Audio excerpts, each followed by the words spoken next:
बहुत करीब है और एमपी इम्तियाज़ जलील साहब के जो विरोधी अभी काफ़ी मार्केट में आ गए हैं, क्या कहेंगे इस तरह? देखिए, मैं समझता हूँ कि लोकसभा इंतखाबात शुरू होने जा रहे हैं और जैसा कि आप बोल रहे हैं कि विरोधी, ये विरोधी नहीं है, ये दल्ले है, ये दलाल है। ये किसी के बोलने के ऊपर जितना उनको वो लोग उनकी गाड़ी में पेट्रोल भरेंगे उतनी उनकी गाड़ी चलेगी, जितना उनके ऊपर रिचार्ज मारेंगे वो उतना टॉक टाइम मिलेगा उनको। तो ये दलाल लोग जो है इनकी काम आज से नहीं है। अगर औरंगाबाद शहर के लोग, तमाम लोग जानते हैं कि ये जितने लोग इम्तियाज़ जलील साहब के बारे में भौंक रहे हैं, तो ये सब ज़िंदगी भर इनके कारोबार की वजह से, इनके मामलात की वजह से, ये हमेशा शिवसेना हो, बीजेपी हो या कई ऐसे लोग हैं जिनके जो तो दबाव के अंदर इन्होंने हमेशा कौम को बेचा, कौम के सौदे करे और आके जो है तो चैनलों के ऊपर बैठ के मैं कौम का ऐसा, कौम वैसी, ये सारी बातें, ये दिखावे की, नकली जो है तो ये करते रहते हैं। इनको आदत हो गई क्योंकि इनको मालूम है 2 पैसे कमाई का टाइम आ गया, लोकसभा का इंतखाबात आ रहे, कुछ तो भी अपन जो है तो दलाली करेंगे, कुछ पैसा कमा लेंगे। तो ये हरकतों के ऊपर आए, ओछी हरकतों के ऊपर। लेकिन औरंगाबाद की तमाम आवाम जो है तो बड़ी समझदार है और उनके ऊपर हमको फ़ख्र भी है, चाहे किसी समाज का, किसी जाति का हो। क्योंकि 2019 में उन्होंने जो बेहतरीन फ़ैसला लिया था और उसके बाद उन्होंने जो रिज़ल्ट देखे औरंगाबाद शहर के अंदर डेवलपमेंट के, तो आज किसी को ये बोलने के लिए मौका नहीं है। मैं समझता हूँ हमारे गैर मुस्लिम भाई तमाम लोग इम्तियाज़ जलील के फेवर में हैं। तो अब बौखलाई भी है, शिवसेना हो या बीजेपी हो, ये बौखलाहट के अंदर के किस तरह मुसलमानों के वोटों को काटा जाए, क्योंकि गैर मुस्लिम वोट तो इंशाल्लाह ज़रूर मिल रहे हैं, तमाम तबक़ात के वोट मिल रहे हैं, लेकिन मुसलमानों में डिवाइडेशन करने के लिए उनके पास में कुछ दलाल फिक्स है जो हर वक्त उनकी दलाली के लिए तैयार खड़े रहते हैं एक पैर के ऊपर। तो आज वो दलाली करने खड़े हैं, तो लेकिन उनका रिज़ल्ट इससे पहले भी आवाम ने उनको उनकी औकात बताई हुई है कई मरतबा। जैसा एमएलए के इलेक्शन में उनको 1000-2000 वोटों के अंदर लपेट के फेंके, उसके बाद में बड़े दावे करते कि हमने यहाँ से नहीं दूसरी तरफ से भी चुन के आया, दूसरी तरफ से चुन के आने के बाद में ज़ीरो बजट काम करने के बाद में वहाँ की आवाम ने जो है तो इनको ज़मानत जब्त करके वापस घर को भेजा है। तो ये ऐसे दलालों से कोई फ़र्क पड़ने वाला नहीं है। सर, अभी बीच में जो थे इम्तियाज़ जलील साहब कह रहे थे कि मैं मुंबई से लड़ने वाला, लेकिन उनके जो विरोधी तो खुश हो रहे थे कि चलो इम्तियाज़ भी वहाँ से लड़ने वाले, हमारा रास्ता साफ हो गया। लेकिन अब असद साहब ने डिक्लेयर कर दिया औरंगाबाद से लड़ने वाले इम्तियाज़ साहब, कहीं ना कहीं उनके पेट में तकलीफ हो रही है। देखिए, उनको पता है इम्तियाज़ जलील साहब को कि बॉम्बे में जो वाक़या हुआ था उस वजह से उन्होंने मीरा रोड के ऊपर जो हरकत हुई थी, तो वो उस वजह से उन्होंने ख्वाहिश ज़ाहिर की थी कि और इतने बड़े बॉम्बे में, इतनी बड़ी पॉपुलेशन के अंदर कोई ऐसा मुस्लिम लीडर नहीं है जो खुलकर आवाज़ उठा सकता है।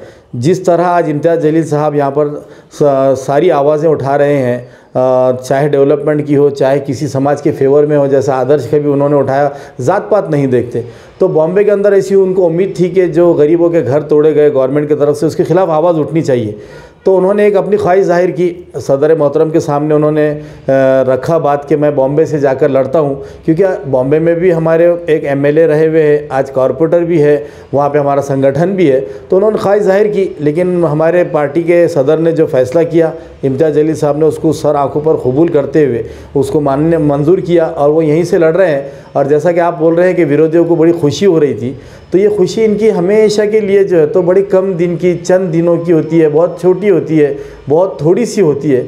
तो उनको उतनी खुशी मिल गई, अब ज़्यादा खुश होने की ज़रूरत नहीं है। इंशाअल्लाह इम्तियाज़ जलील एमपी बनेंगे और सारे समाज के लोग उनको चुन कर लेकर आएंगे। सर, जैसे भी गुज़िश्ता दिनों में प्रकाश अम्बेडकर आए थे सुविधारी गेस्ट हाउस में, उन्होंने मीटिंग में तो कोई ऐसा इशारा मिलता है अलायंस करने का फ्यूचर में? देखिए, मजलिस की तरफ से हमेशा, मैं तो इतना बड़ा आदमी नहीं हूँ, लेकिन हमारी जो बड़ी लीडरशिप है, बैरिस्टर असदुद्दीन अवैसी साहब और इम्तियाज़ जलील साहब, ये दोनों ने हमेशा ही प्रकाश अम्बेडकर साहब की जो है तो इज़्ज़त की और कहा कि हम हमेशा करते रहेंगे और हमारे दरवाज़े उनके लिए हमेशा खुले हैं। लेकिन बड़ा अफसोस होता है हमको भी इस बात के ऊपर कि आज हमारे एमपी एमएलए होने के बाद, हमारे कई कॉरपोरेटर्स होने के बाद, आज जो है तो हमें कोई अलायंस में लेने के लिए तैयार नहीं है। वो इसलिए नहीं है कि आज मुसलमानों को सियासत से जो है तो किनारा कश कर दिया गया है, आज इनको मार्जिनलाइज किया गया है और इनको बाजू हटा दिया गया है और मुसलमानों को ये बताया जा रहा है कि आप सिर्फ वोट देने वाले बने, आप हमारे बाजू बैठकर हमारी बराबरी में नहीं बैठ सकते ऐवानों के अंदर, ना पार्लियामेंट में बैठेंगे आप, ना असेंबली के अंदर बैठेंगे। आप अपना वोट दो, आपके दलालों के ज़रिए आपको जो भी तो चीरी मेरी जो भी पहुंचा दी जाएगी, दलाल हमारा काम करेंगे और आप लोग जो है तो अपने फिर वापस वही ज़िंदगी के अंदर गुजरो। लेकिन बैरिस्टर असदुद्दीन अवैसी साहब, इम्तियाज़ जलील साहब, इन लोगों की यही कोशिश है कि कुछ भी हो हम हमारी क़यादत का लोहा मनवाएंगे। हम जो है तो हमारी क़यादत जो ईमानदारी से, क्योंकि ये लोग तो इंसाफ नहीं कर सकते, ये बात साबित हो चुकी है। इंसाफ कोई कर सकता है तो वो हम लोग कर सकते हैं, सारे समाजों के साथ कर सकते हैं, ईमानदारी के साथ कर सकते हैं। इसलिए जो है तो मेरे को अफसोस होता है कि हम जो है तो सियासत से किनारा कर दिया गया है, लेकिन हम लोग इतने आसानी से हार मानेंगे नहीं। हम इंशाल्लाह ज़रूर सियासत के अंदर हमारा मुकाम बनाएंगे, हमारे नौजवानों को आगे लाएंगे, दूसरे समाजों के साथ में मिलकर चलेंगे और एक अच्छी सियासत को कायम करेंगे इंशाल्लाह। सर, महाविकास आघाड़ी में देखने में ये आता है कि कोई मुस्लिम चेहरा नहीं है। अभी सपा ने भी जो है समाजवादी पार्टी ने लिस्ट जारी की है, उसमें कोई मुस्लिम नाम दिख नहीं रहा। देखिए, ये आज से नहीं हो रहा है। आप सिर्फ महाराष्ट्र मत देखो, आप देखो कर्नाटक के अंदर कितने एमपी मुसलमान हैं। आप देखो बैरिस्टर असदुद्दीन अवैसी साहब को छोड़कर तेलंगाना में कितने एमपी है। आप देखो गुजरात में कितने हैं, मध्य प्रदेश में कितने हैं, महाराष्ट्र में कितने। नॉट अ सिंगल, कोई नहीं है। सिर्फ ये 2 चेहरे हैं आपको इतने 5 स्टेट्स के अंदर जो मेंबर ऑफ पार्लियामेंट है, जबकि यहाँ से 100 की तादाद में जो है तो एमपी चुन के जाते हैं। और यही सेकुलर का जो डंका पीट रहे दलाला, इन्हीं से सवाल करता हूँ कि कभी इन्होंने इनके आखाओं से पूछा कि आपने पूरे ये 4-5 स्टेट के अंदर कभी किसी मुसलमान को वो टिकट दिया, और टिकट दिया तो उसको चुनकर लेकर आए। सिर्फ हमारे वोट लेते हैं और ये नहीं चाहते कि पार्लियामेंट के अंदर हम ऐवानों के अंदर बैठे। तो ये सियासत को समझना पड़ेगा। ये दलालों को मैं रिक्वेस्ट करता हूँ कि फिर भी अभी भी आपको मौका है, आप जो है तो दलाली छोड़कर आज भी कौम की खिदमत का जो है तो जज्बा पालिए और जो है तो अपने मेंबरों को चुनकर भेजने की आप सिर्फ कोशिश कीजिए। बाकी नियतों का जानने वाला और करने वाला अल्लाह की ज़ात है। इंशाल्लाह आप नियत करेंगे कि हम ऐवानों में बैठना चाहते हैं तो इंशाल्लाह अल्लाह ताला ज़रूर ऐवानों में बिठाएगा हमें। सर, आने वाले वक्त में अकबर अवैसी एक सभा करने के वास्ते आ सकते हैं, आपको ऐसा लगता है? देखिए, अभी ये पार्टी के जो, क्योंकि इलेक्शन दोनों एकदम सेम डेट के अंदर है। अब बैरिस्टर असदुद्दीन अवैसी साहब को बिहार भी जाना है, महाराष्ट्र में भी है, उसके बाद तेलंगाना में भी है। अब पार्टी के बड़े हमारे जो लोग हैं वो बैठ के डिसाइड करेंगे कौन कहाँ कैंपेन करेगा, वो बाद में डिसाइड होगा इंशाल्लाह। एक आखिरी सवाल, मजलिस ने कहाँ का अपनी सीट उतारी है और कितने? देखिए, अभी असदुद्दीन अवैसी साहब ने 3 ही सीट जो है तो डिक्लेयर की है। एक किशनगंज की है, एक औरंगाबाद की और एक हैदराबाद की। और आपको ये बड़ा अच्छा सवाल किया आपने। इतना 3 सीट लड़ाने के बाद हो सकता है और बाद में जो भी फैसला होगा बढ़ाएंगे, लेकिन फिर भी इल्ज़ाम हमारे ऊपर जो लगाते हैं तो इनकी मानसिकता समझ जाइए। हम 3 सीट में से 2 सीट जीतते हैं, उसके बाद भी हम बी टीम कहलाई जाती है, जबकि इनकी सारी ए टीम जो है तो उधर जाके चली गई, लेकिन उसके ऊपर कोई बोलने के लिए तैयार नहीं है। तो हमको सियासी हालात बदलने के लिए हमारी जमात को मजबूत करना पड़ेगा। सर, एक आखिरी सवाल, जैसा कि अभी प्रकाश अम्बेडकर आए थे, वो कह रहे थे मैं औरंगाबाद से खासदार के से लड़ने वाला हूँ। बीजेपी ने संसद मंडल में कहा था हमारे हक की सीट हम यहाँ से हासिल करने वाले। हर कोई दावा कर रहा है, तो फिर कैसे? देखिए, अगर हक की बात आई तो मैं समझता हूँ कि आप भी जानते हैं कि आज किसका एमपी है यहाँ पर। हक उसी का है और उसी का रहेगा इंशाल्लाह। और 1 लाख ये बात आप और मैं नहीं बल्कि पूरी आवाम कह रही है। यार, आपने जो एक नाम लिया वो नाम भी लेना नहीं पसंद करता हूँ। अरे, उन लोगों की सोच, उनकी तालीम, उनका क्या म्यार है, आप बताओ ना मुझे। सियासत के अंदर उन लोग कहाँ बैठते वो लोग, उन लोग। अब मेरे को इससे ज़्यादा भी बोलना नहीं है। अगर वो तो उधर से कुछ आएगा तो इससे ज़्यादा आपकी मीडिया के ऊपर बता रहा हूँ कि मजलिस की जो है तो मुंह में ज़बान है। वो दौर गया कि जब कोई फाख्ते उड़ाते थे।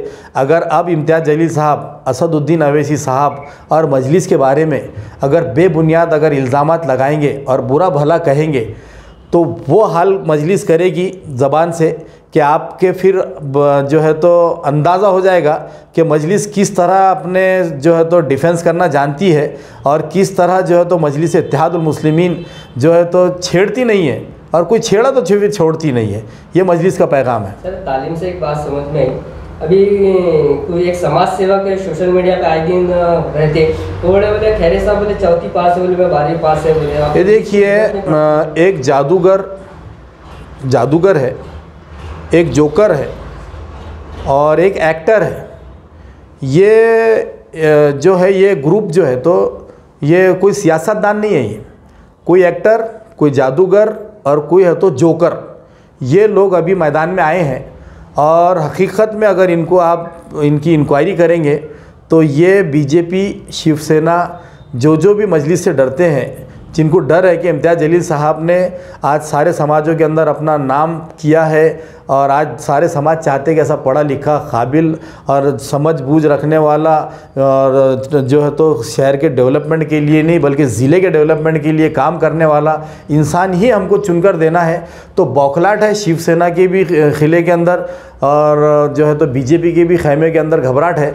तो वो ऐसे एक्टर, जोकर और जादूगर ऐसे लोगों को अभी लेकर आए और इसके बाद जो भी आएंगे उनको भी लक़ब दिया जाएगा बराबर, क्योंकि ये उनकी असलियत है, सियासतदान नहीं है।